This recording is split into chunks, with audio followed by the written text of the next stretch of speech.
wandika enyimba ze zisinga? The writers are too many. Sagala banji nyonyo. Kati kano ke twakoze ne JPC ye kenyine yakawandise. Yeah. Abantu balowooza nti oba enyimba zo zirimu omukono gwa gravity omutujju akuyambako kuteeka ku peeni. Naye bannange lwaki? Mulina ebintu bye muyimba nga bye bimu waya kwepicha. Gravity tampanike yako na luyimba by the way. Ne just ife tuwa abantu bye baagala. Abantu baagala nnyo ebyononese. Abantu bagamba nti Jowy Landa awemula. Bye bamanyi bye baagala. Ebiwemulera bye baagala abantu obimanyi. Omanyi okwepicha lwakuba. Nusinga ennyimba nnyingi wano mu Uganda. Actually is the song of the year. Okwepicha. Abantu baagala ebibuulirira naye era tebabiwagira. Oyimba olimba olubuulirira n'okola ekivulu tebagenda kujja. Olaba baagana ogenda mu kivulu kya champion Gudo. Ekya charity. So bannayuganda tebamanyi kye baagala. Just baagala nnyo ebyononese kyendinza obbagamba. Nze kyannewunyisa nali mu meeting ya family ne mbakubira music wa abuulirira ne bangamba tukubira okwepicha ne nga waanyi. So n'abantu abakulu baagala nnyo ebyononese. Nze just mpa abantu kye baagala. Webale kunyirira. Webale kusiima. Management endabirira. Tukusanze ku video shoot ya luyimba ki? Luyimba baluyita Sugar Mama. It's a remix with JPC. Ono mukulu gw'olaba. Nje ndi Soboje bale baba. Amanya bampita Kabede JPC again. Yeah. Okuyimba banga natandika 2021 2022 awe wacho. Nayenga era mbadde nzijanga nnyimba. Yeah, okuti. Asili management ya DJ Roger naye tukolera wamu. Yeah. Oluyimba luno iwa original song ye obajita oluyimba lumu Sugar Mama kateno remix twalabe nga twetagamu olugatako omukazi okujjayo nyama ku lugo oluyimba lwa nsonga lubadde lutambula naye nga abawala beeterawo ekyawe okisegeera kati ne tutekamu ne tulaba nga kinyuma nnyo ne tukizanya tekamu omuwala. Yeah. Nesimpan production. Etabu. Birungi era bye bitambula. Ja live yakoze video. Nina abambazi bangi naye nga Ronnie Cham yanyambaza every time. Then nekyali wange bamita Trizy official naye nyambaza. Abayimbi abasinga babeera ne bamanager nga wabeera musajja oba mwami babeera n'enkolagana ey'enjawulo. Gwe enkolagana eyo ne DJ Roger eri etya? Kyali wange ate manager nga te boss wange. Yeah, no strings attached. Yeah. Lwaki bakikuteekako nnyo nti mweyagala naye? Kubanga ali mukazi mulungi. Of course engeri ffena gye tuli abavubuka naye bansibyeko bamanager bangi so it's okay buli omu waddemba okulowooza kyayagala. Yeah. Ali ne wavuddeyo n'ogamba okumukusibako tekikuluma. Yeah, tekinnuma kubanga sinavaayo balaga musajja wange officially. When ndivaayo nja bagamba nti yono naye nga I'm single and focused on my career. Yeah. Roger talina qualities za musajja gwegomba? Azirina but boss wange I don't date my bosses. Yeah. Twawiddeko neera mu interview emu ng'ogamba nti wadduka ewaka. Ewaka waddukayo ku myaka emeka? 17. Nali nfunye management. Yeah, nasookamu ya Palace. Abaana abasinga badduka ewaka ku myaka emito bayingira emize gitakwatagana biragalagala akola biki gwe mize kye gyagikuyingiridde awo Mukama n'agikutaasa? Teri mize naye nga mbadde bakyali bange abakozesa ebiragalalagala naye Mukama anyambye nti nina bamenta abambuuliridde ne bangamba this is bad and this is good. Nenze sikozesa biragalalagala. That is why I look fresh. Yeah. Sibikozesangako. Abamanyi bamanyi sikozesa kintu kyonna kye bafuuwa oba. I don't. So when you went home, abazadde bagezako okunoonya? Nina omuzadde omu, my dad passed away. Naye mami wange of course yannoonya naye ne tumala ne tubimala. Because yali tayagala nyimbe. Because yali agamba byabayaayi. Yeah. Yali ayagala obeera ki? Ngende nsome then ngende ebweru. Ofuuke kadaama? Si kadaama naye basenga abayi. Nso akola mirimu. Simanyi na kufumba. Kali nandikoze eki. Just waliwo ba family members abali eyo yali agala to securing a future. Yeah. so nategeera nti oyimba bannayuganda bakukiza n'akutta. No, kasita yalaba nga batandise omuyita mama wa serebu n'akivaako ng'alaba binyuma. Mbeera ki yatuukawo John Black alyoka akkubira essimu? No, John Black anakola cover ye ey'obubadi then nankubira. He was appreciating just. Yeah. Then ndi muyimbi mbadde nga nnyimba kubanga nkyali mwana muto ate ne music namusoma. Nali musoma ku ssomero. Yes. Abayimbi abasinga tebaagaliza alaba nga wakola ekintu nga kye wakola abamanyi ayisaawo oli. Gwe lwaki wakikola? Nze nali nkikola kubanga industry yaffe yakutala afia. Oyimba cover y'omuntu n'akuyombesa n'okuba hit. Okuyombesa kyokka kikulu erinnya litambula. Bya unruly ebintu byakutala afia obanga oli mutitiizi oba togenda malako. Yeah. Gwe abayimbi abasinga bapostinga ne ku page zo obalaza omukwano. Gwe abayimbi bano bavuddeyo nawe ne bakulaga ku mukwano ku nnyimba zo ng'otadde oluyimba. Teri yalandaze mukwano n'ate era abayimbi sibalinaako obuzibu. Buli omu alwanirira kuba wakabi. So abanteekayo basobola okunteekayo oba tebaagala babireke, it's okay. Olina bw'ogamba nti bano bali bakupostinzeeko ng'otadde oluyimba. Mpozi Palaso. Palaso yeeka yakuleeta. Bye yanteekayo yatera okunteekayo yampostinga ku birthday. Abasigadde no. Ozala ki tebakupostinga? Nange simanyi kyaleka tebanjagala naye nze ate mbaagala nnyo. Yeah, I don't know. Tuziyite enkokola. Simanyi gwe kyolowooza naye ng'ate nze I'm fighting for my career. Kubanga nabagambye one day one time I'm gonna be Uganda's best female artist.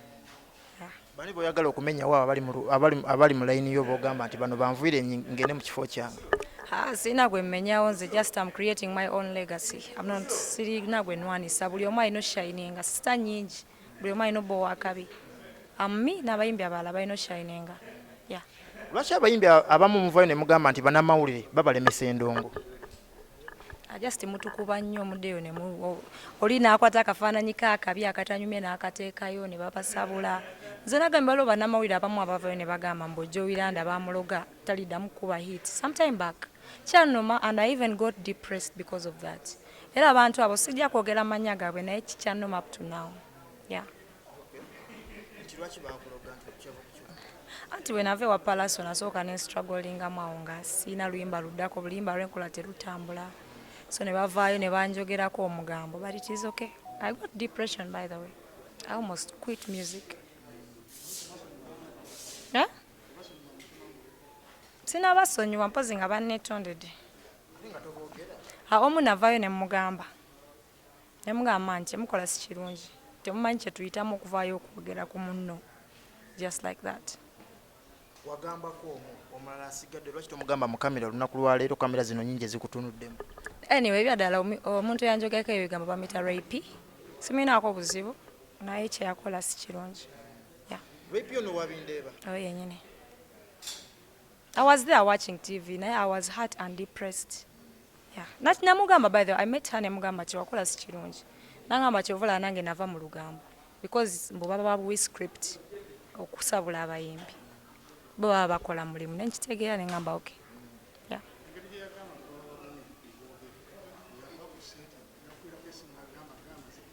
Talina kyeyangamba because we don't talk like. Yeah. Neze namugamba ne mugamba man. I got depressed because wayogera ekintu bwe kiti ne bwe kiti. Nangamba baba babuwi script naye omuntu ne wakuwa script tosobola kera ku makya n'ogamba mwana wa muntu.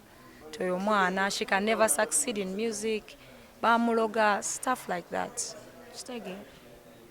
Mbeera ki gye wayitamu okongo ovudde wa Palaso ng'oli mu kubonaabona olulwo gy'otasobola kwerabira? Nyingi.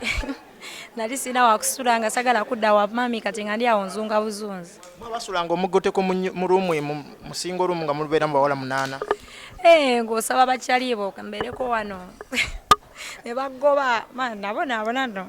But I'm happy mukama ambereddewo. Yep. Kyokulya nabeerangawo so abeera njala. Namala nenzirayo wa mami nga ndaba kitabusi. Waliyo abasajja bakozesa opportunity wabalaba nga oli mu kubonaabona n'agamba katumweddize tumwe buli kyayagala wabafuna? Saabafuna kuba ebiseera ebyo nali mwana muto ate nga sirabika bulungi ate lyasobola kunkwana. Yeah. Naye bakyali bange bambeererawo swala.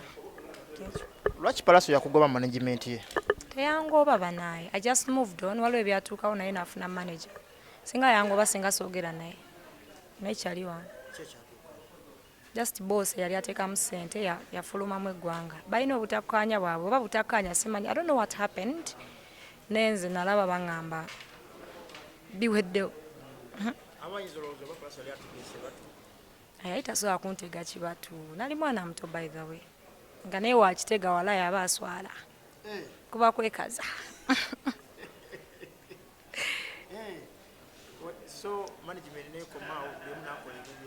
yanengenda nenoonya management nayo nenvaayo kwegala nabonaabona kyova nkyusiza nnyo management naye eno gye ndimu sivaayo baaba yesinga right now tukulaba manager DJ Roger akukwatako n'omukulu Jeff Chiwa akwatako manager omutuufu yaani bona ababosi bange tukola ffenna na boss Jeff Chiwa ne boss DJ Roger Jeff Chiwa olowooza kikyagenda okukyusa ku ndongo kibadde kiri DJ Roger Jeff Chiwa ye manager asinga mu Uganda kitegeera so mugenda laba enkyukakyuka very soon saagala nnyo okwogera nnyo but everything is great.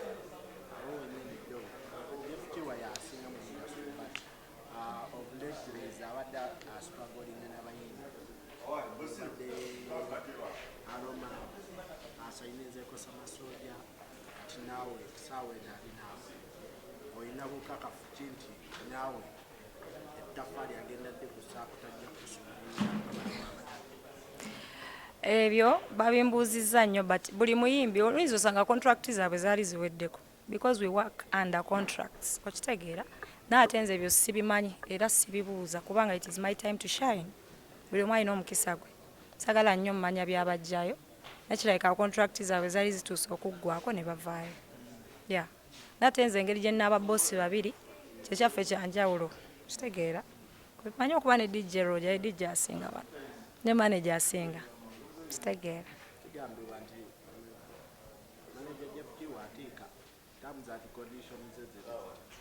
no just ayagala nnyo omuntu okuba nga owuliriza ate ng'oli hambo ate nga tokozesa biragalalagala ate yafunira ddala omuntu omutuufu nze nina empisa muganda wange I can do anything for my career kitegeera ate sikozesa biragalalagala and I'm very hard working sirina kyemmanyi nze neeyogerako nga nze I don't know about them.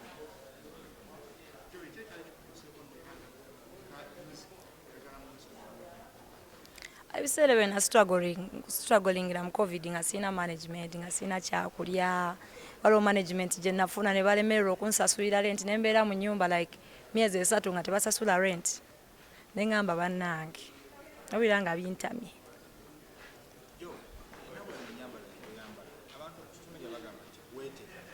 Sirina gwe neetega ayagala alowooza nti neetega ajja ntegula alabo banteguka seteguka nze nino nnyuma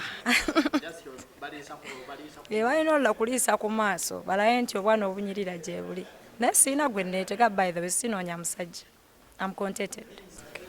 Nga tumaliriza omukulu manje baba ogenda kuddamu okola oluyimba lulala ne Jowy Landa oba okumye kuluni tukyalina obulamu tukyakola waaka bintu bingi ebirungi bikyajja ebirungi biri mu maaso ate sagala mulowooze nti bikoma wano ebirungi bikyajja abantu bagambe ku nnyimba z'endala z'olinayo essaawa zino tuli kufokasinga ku Sugar Mama ye project abantu gye balina okumanyako ennyimba endala zijja more music coming birungi ebirala bijja naye right now focus on my song Sugar Mama.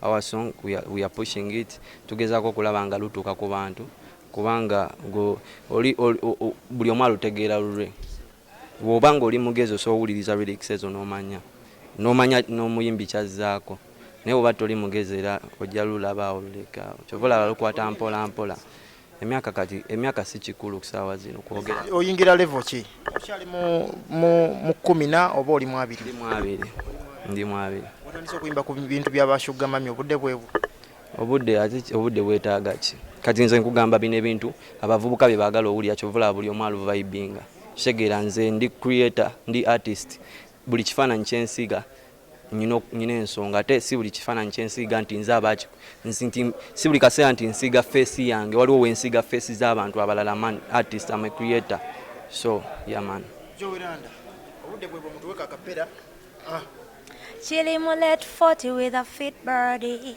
Wachira olowooza kya juicy. Ate chikwata mpola my girl, she no panic. I'm on your reciting a rosary. Eno welo jene kuba. Wa sugar mama.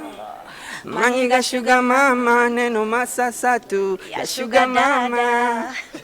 Manyiga sugar mama, she never leave me so honey, my sugar mama. Nafuna sugar mama. Nanti ya mugamba chili muleti 30 with a thick body. Bomula boloza wa juicy. Yeah man. Manyiga sugar daddy.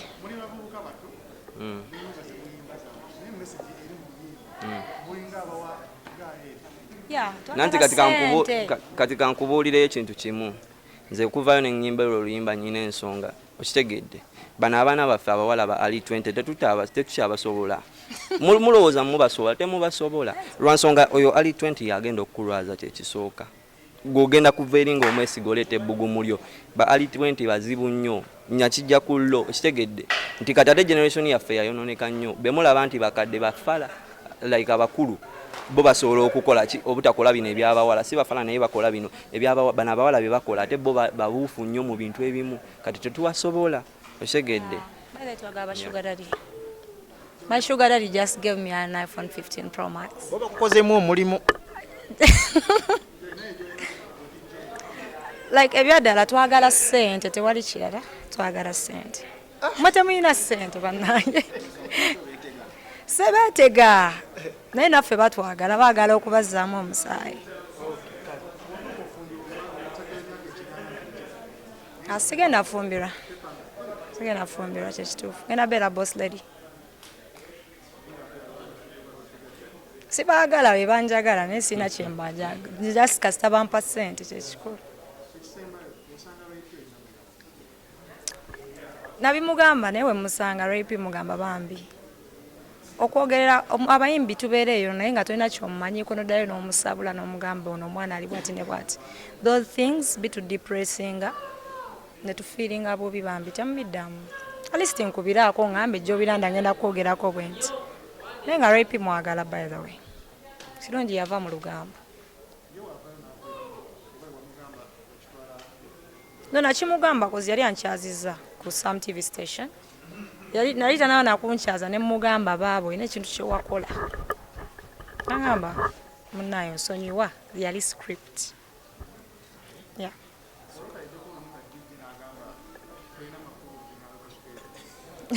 No sikifunangako by the way cause natandika ne management yakabi ate oluyimba linasooka nabo baleke fira kunze. It was a hit. So management ya amaanyi nga badije tubasasula busasuzi ng'ovuma baagala ssente. Ne weruba lubingo omwadde ssente tebaagala kirala muwe ssente.